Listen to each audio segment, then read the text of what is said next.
My stepmom forced my dad to make me break up with my girlfriend for my brother. I moved out. Years later, he blamed me for ruining his life. I, 32 male, have had no contact with my father's family in the past 12 years, and it all starts from his remarriage. My parents divorced when I was about 10 years old because they were no longer in love. At the age of 32, I understand what that means, but as a child, I was astonished and devastated. As a result, I frequently lashed out at my parents, and we attended family counseling together. However, it just felt like my mother was trying to comprehend my point of view, whereas my father had a strong attitude of simply accepting life as it comes to you. As a result, I was closer to my mother than to my father, and I only spent a few months with him at a time. However, when I was 14, my mother died in an accident, forcing me to move in with my father. Those were arguably the saddest days of my life, made worse by the fact that I was essentially the only one grieving. My father had been dating Beth, 49 female, for a few years, and they had become engaged around the same time my mother died. My father placed his future with Beth over my mother and their shared history, so he never showed any symptoms of sadness or grief. This made me feel even more alienated as an adolescent. Beth was also a handful at this time. Because I was an unexpected guest in their home, she expected me to follow her rules and even attempted to take over as a maternal figure. I was plainly reluctant to do this because she couldn't possibly replace my mother in a few months. Worse, she has always favored her prior relationship's son, Josh, 30 male. In true overbearing parent manners, she attempted to meddle, getting him a better spot on the football team, a bigger role in the school play, and so on. To his credit, Josh typically called his mother up on this behavior, but she continued to act like a smother regardless. And no matter how outraged he became by her actions, he still benefited from her string pulling. So my teen years were difficult, dealing with the death of my mother, my whipped father who never said anything negative about Beth, and a distant stepbrother who was always a little awkward around me. All I knew was that I needed to keep my head down and get out after college. I ended up attending UNC, which was in my home state, and to save money, I remained with my father and his family. This was something Dad and Beth had agreed on, and I wasn't freeloading. I paid a little rent and helped with food. However, things became really tense when I began dating this girl, Laura, 31 female, during my college years. I used to bring her home frequently, present her to the family, and it was obvious that Josh had feelings for her. I didn't like it and warned him in private to quit behaving creepy about Laura, but it was clear he still felt for her. At first, I assumed it was just a crush that would pass. But this guy had fallen hard. He was dropping grades in school, messing up his SAT prep, and acting like a lovesick puppy in general. To be honest, it was not my problem. I had attempted to be the responsible elder brother by not calling my girlfriend over, gritting my teeth about the fact that he was infatuated with her and making no attempt to hide it. He didn't understand it, and he probably didn't want to. According to what I know now, Beth had checked in with her son owing to his strange conduct, and he had poured all his girl woes to her. Beth, after some mental acrobatics of her own, decided that I was too responsible for Josh's condition and instructed my father to present an ultimatum. My father sat me down one day and told me, "Son, we had agreed that you would stay with us during your college years, but something has come up. Beth and I believe you are diverting Josh with your hobbies and the friends you invite over. As a result, we need to reach a new agreement." When I heard this from him, I was perplexed. Without knowing the context, I assumed he was talking to my friends who occasionally came over to play Wii games with me, or that I was playing music too loudly at night. I had no idea, so I asked him, "What do you mean, Dad? Are my buddies becoming a negative influence on Josh? I swear we haven't taught him anything bad, and we usually stay out of each other's way, correct?" He said, "Yeah, but that's not what I'm talking about, OP. I think you and I are both aware that Josh has strong feelings for Laura. We were thinking that you could end your relationship with her to keep the family at peace. I mean, we don't think a female should be more important than your brother's health, right?" I laughed aloud when I heard this. It was the dumbest thing I'd ever heard. Still chuckling, I answered, "Sure, Dad, why don't I end a fantastic relationship because your child can't take no for an answer? I've already told him numerous times that he makes Laura uncomfortable, and I rarely invite her over anymore. What's the issue, anyway?" I knew he was skirting the issue, but I was beginning to suspect that Josh had gone overboard with the "if I can't have her, nobody can" attitude. Beth had undoubtedly requested Dad to talk to me about it to placate her son while also ensuring that he did not waste any more time on this girl. I'm not sure how they expected me to roll over on this. It escalated into a massive battle, and I decided to stay with Laura and move out of the house. I packed my bags one day and departed, changing my cell phone number in the process. I slept at a friend's apartment for a few days before moving in with my fiancée. Fortunately, I was in college on a scholarship, and my primary challenges were paying for rent and utilities. But I hustled and worked late to make it happen. At this point, All ties with my family had been severed, and the only people I consider family anymore are a few relatives on my mother's side. It's been 12 years since then, and guess what? Laura and I married, and we both like our professions and lives. In fact, we recently purchased our first home and are trying for a baby. I really believe that leaving my dysfunctional family was the finest decision I ever made. However, a few days ago, someone showed up at my home, causing me to spiral and reflect on my history. Josh found out where I lived and came over to see me, stating he needed to speak with me. I was too surprised to react, so I calmly allowed him in. We caught up a little once he settled down, but he already knew the overall essence of my life, which he had evidently discovered via social media. Then he told me why he was here. He revealed a lot about his obsession with Laura, including his mother's participation. However, he also stated that he never intended for me to leave the house. That was something Beth had designed entirely on her own. He added that when I left, Mom appeared almost relieved that I was gone, and the house seemed very cold and strange to him. The three of them ended up moving out of state a few months after I left, something I was unaware of. Josh did not know how to contact me back then. Throughout this period, he had been feeling bad about the way I had laughed at the scenario, and he had overcome his attraction to Laura. Surprise. However, due to his bad mental health, he ended up hanging out with the wrong crowd in college and eventually dropped out. The situation at home was also horrible. His mother was distraught at his lack of motivation and success, but she never bothered to investigate why he was so miserable. This eventually forced him to leave the house after 10 years, and he has been wandering from place to place ever since, performing odd jobs and hitchhiking. He approached me and asked if I could help him settle in this area, perhaps by getting him a foot in the door at the place where I work. This would be difficult for someone without a degree or other qualifications, as I said clearly. But Josh insisted that I owe him this for abandoning him with our terrible family. He maintained that despite our distance, we were still brothers. He left about an hour ago as I write this, and I am conflicted. I don't believe I owe him anything, yet it's awful to watch him like this. I spoke with Laura about it, and she would want to maintain no contact, NC, with all members of my family, including Josh, but she believes we should support him in some manner. Will I be the a-hole, WWEBTA, if I stop engaging with my stepbrother? Update 1. Based on feedback, I believe it's better to provide Josh with temporary housing and encourage him to look for work on his own. I'm not sure if we'll ever have a meaningful friendship, but you're right. I don't owe him anything for his own mental suffering. I did what was best for myself. Update 2. After a few months, Josh is doing well in our town. He has changed dramatically from who he was previously and has begun working as a junior manager at the local Walmart. The money we gave him has been beneficial, and he is attending night school to earn a degree. To be honest, seeing him now makes me want to be more engaged in his life, but I can't get over the notion that he believes I owe him something for moving out and making him feel terrible. I discussed it with my relatives, and they proposed confronting him. Update 3. I spoke with Josh why he shouldn't expect anything from me. However, I believe he has matured into a fine man who deserves my love. It took him some time to realize the nuances, but he eventually apologized for the unfair load and expressed gratitude for the support. Laura has also softened her feelings against him as he privately apologized for his previous suspicious behavior. I suppose he'll be welcome in our home from now on. I can't say the same for his mother and father. LOL, we both despise them.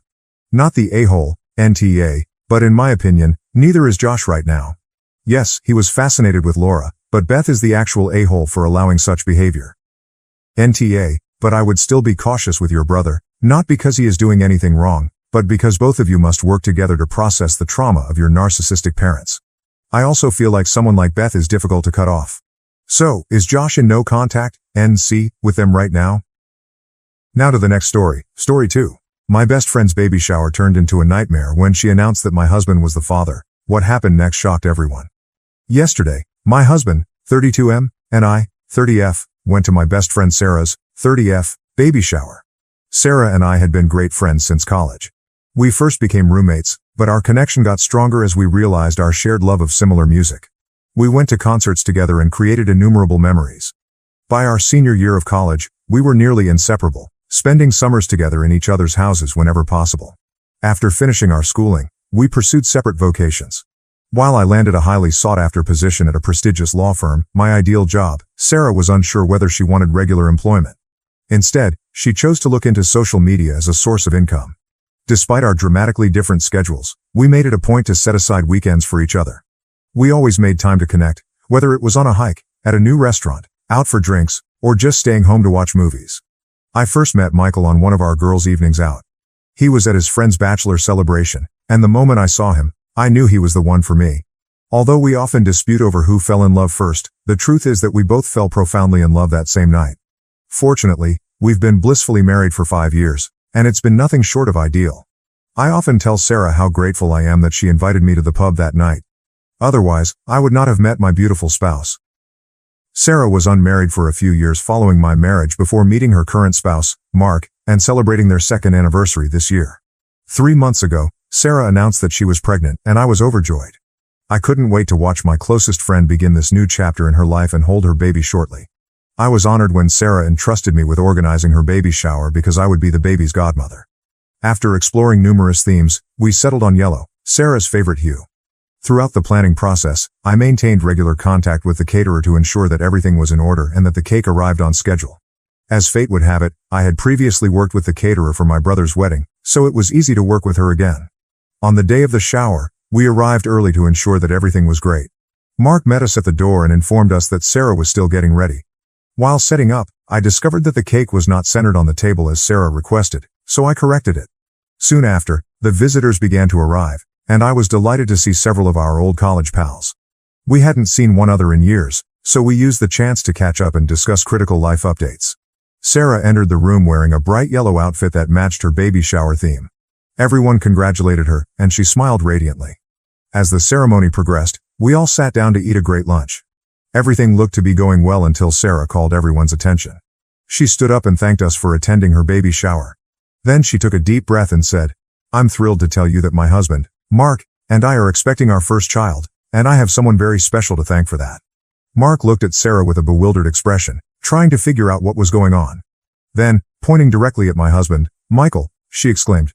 "Everyone, I'd like to introduce the father of our baby." I nearly choked on my dinner. The room was silent, and I could see everyone was surprised and unsure how to respond. My mind raced to make sense of what was going on. My husband, who dislikes attention and prefers to keep to himself, grabbed my hand hard under the table.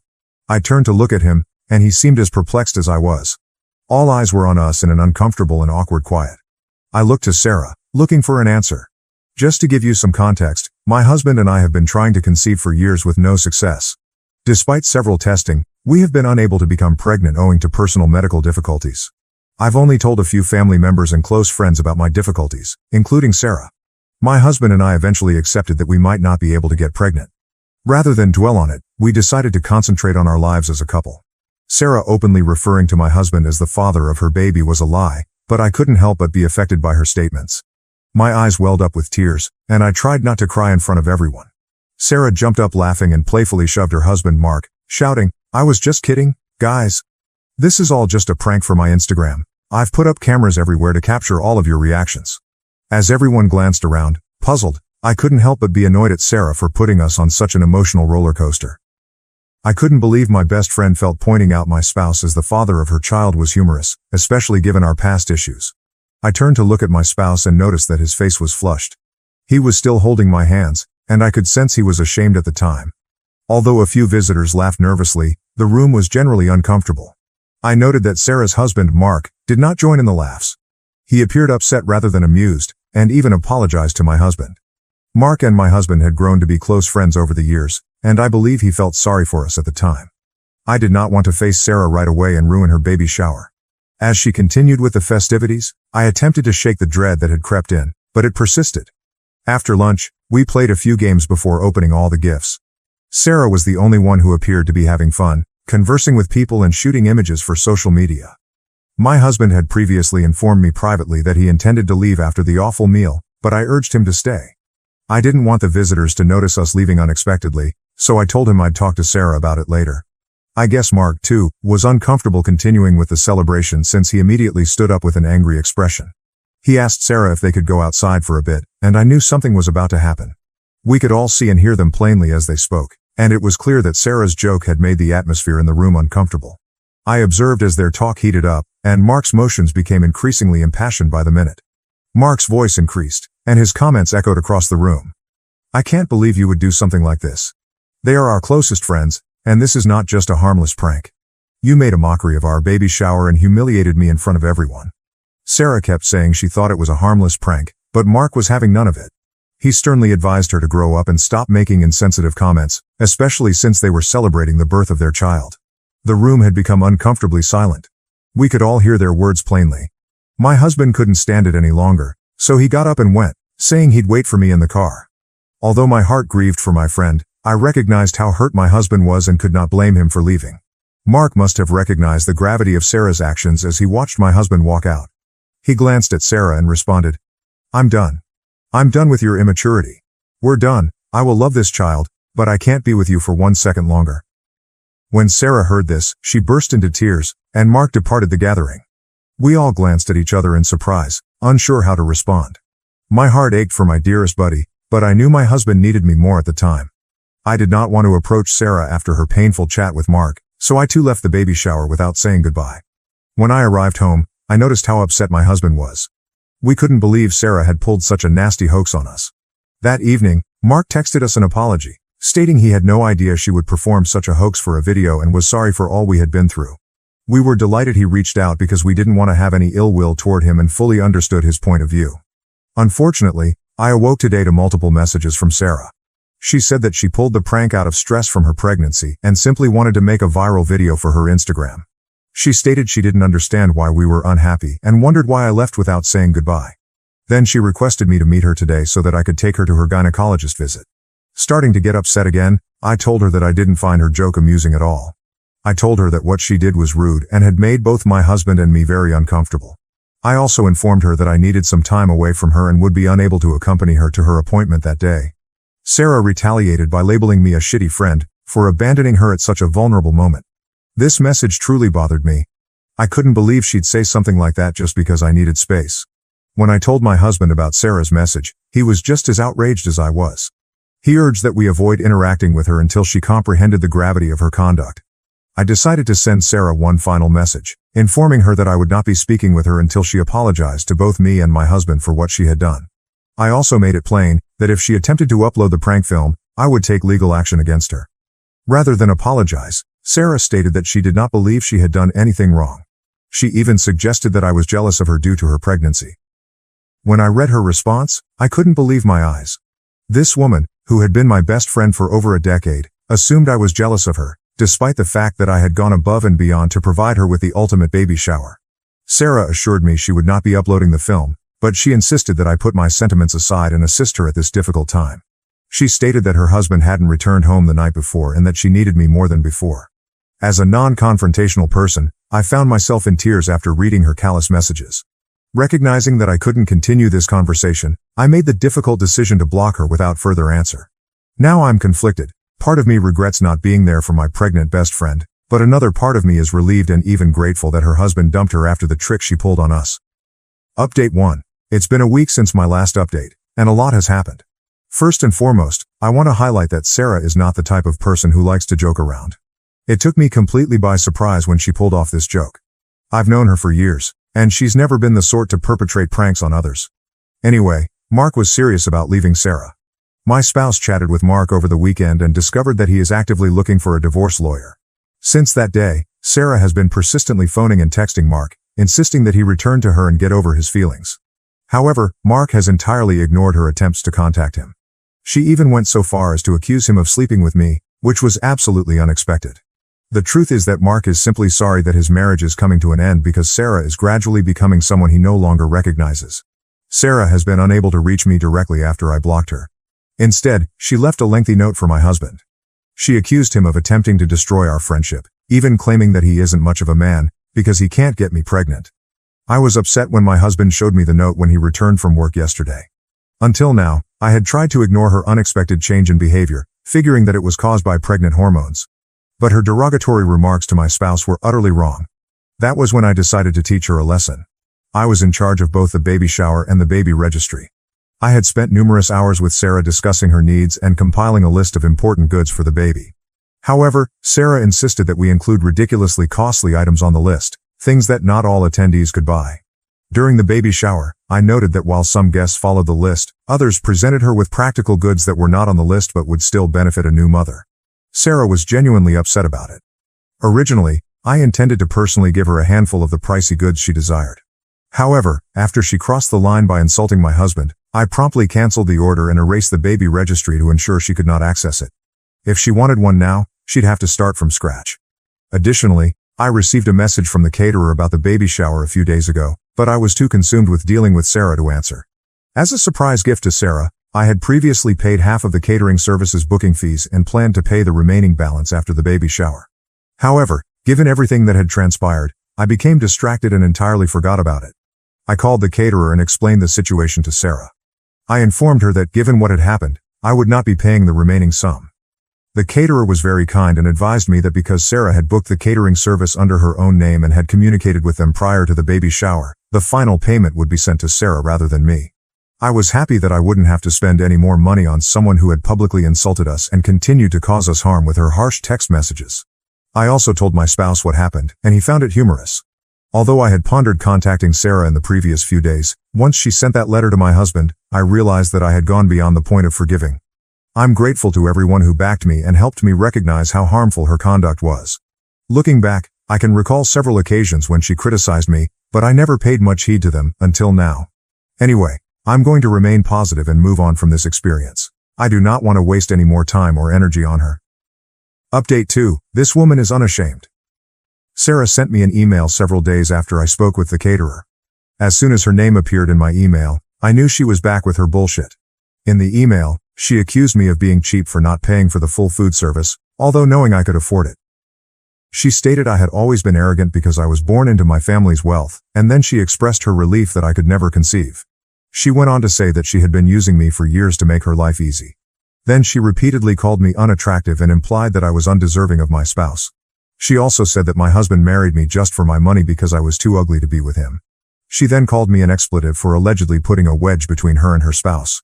Throughout the email, she used explosive profanity, essentially calling me every foul name under the sun. I showed the email to my husband, who quickly deleted it. Over the years, we've both gone above and beyond to assist this woman. We were there for her when she was single and distraught over several breakups. We've brought her on vacation with us and even paid for her flight and hotel room on multiple occasions. My spouse had even assisted Sarah's parents by restoring their home and lending them money a while back. We'd always treated her like family. Furious, my husband immediately contacted Mark and invited him over for dinner to discuss the problem. When Mark came, we handed him the email, and his expression was utter contempt. He then gave us text conversations from Sarah, in which she used similar profanity and even accused him of cheating. We were deeply shocked by the gravity of the charge, as it was not something to be simply flung around or uttered in anger toward one's spouse. It was difficult to imagine that my former best buddy, whom I had just recently parted ways with, had changed so significantly. Mark told us that he was in contact with a reputable divorce lawyer. According to his lawyer's advice, he never responded to Sarah's texts, no matter how insane or cruel they were, and instead saved screenshots of everything she sent him. He also photographed the email she had sent me so he could show it to his lawyer. Since I wrote the original article, I've had a few DMs from folks who are concerned about Sarah, presuming she has neurological abnormalities as a result of her rapid change in behavior. I'd like to add that she's always had temper issues. Even while we were in college, I saw her lose her temper and use profanity toward others, even in public. Though I really doubt this is a medical issue, my husband and I will nevertheless contact her parents about the situation. We want to tell them everything and show them all of the messages and emails she has sent us. If they believe there is something wrong with her after that, it is their responsibility to take her for a medical checkup. Despite everything, I do not intend to unblock her or answer her email. I have gone above and above for this woman, and for her to continue mistreating, belittling, and disrespecting me is beyond disappointing. I intend to put this experience behind me and focus on enjoying life with my spouse and our dogs. The last few months have been a roller coaster of emotions, to say the least. I hope everyone is having a good start to the new year, just as my husband and I are. We're here in the Maldives, taking a much-needed break from our hectic careers. Given the events of the past year, we decided to take a break from work and unwind. So far, we've spent our days relaxing on the beach and sipping cool cocktails at the resort. Update. Several of you have requested an update, and as expected, Mark and Sarah have officially split. The court case was heated, with Mark's lawyer providing evidence as well as their previously agreed upon premarital agreement. Despite Sarah's best efforts, she and her lawyer were unable to win the case. However, both parties have been instructed to develop a co-parenting plan in the best interests of their child. When we contacted Sarah's parents about her erratic conduct, we discovered that she needed to move back in with them. Apparently, due to her pregnancy and lack of proper work experience, she was unable to support herself for long using only social media. She had no choice but to return to her parents' residence. I also discovered from our mutual friends that after the disastrous baby shower, Everyone quickly distanced themselves from her. Nobody wanted to become involved in her drama. Mark did not visit Sarah after filing for divorce until she went into labor. He stayed in the delivery room all night to witness the birth of their daughter. He has since devoted himself to caring for the baby, spending as much time with her as possible, and providing financial support as agreed upon. He still meets up with my husband on weekends, whether to play golf or have drinks in the evening. Sarah was forced to pay the remaining bill for the baby shower caterer after he threatened legal action. Sarah has sent me several emails in which she blames me for her life's circumstances. Despite her parents subjecting her to numerous medical tests, she is completely healthy. As a result, there is no excuse for her immature behavior. Hopefully, for the sake of her daughter, she will strive to change and become a better person in the future. My husband and I did not let this situation affect our happy and healthy marriage. We moved on from it within a month and concentrated on our personal and professional lives. We still go on Sunday dates, just like when we first started dating. When I look at my husband, I still feel the same excitement and appreciation that I did when we first met. I'm grateful to be spending my life with him. I'd also like to express my sympathy to all of the couples who have expressed their difficulties with infertility. I want you to know that it's perfectly fine, life takes its own course, and we must trust the journey. If you genuinely love your partner, there are numerous other ways to become parents. However, my husband and I are content with each other's company and have decided to spend the rest of our lives happily together. Thank you for watching. If you haven't subscribed yet, please do so and hit the notification bell to stay updated with more shocking real-life stories happening around you.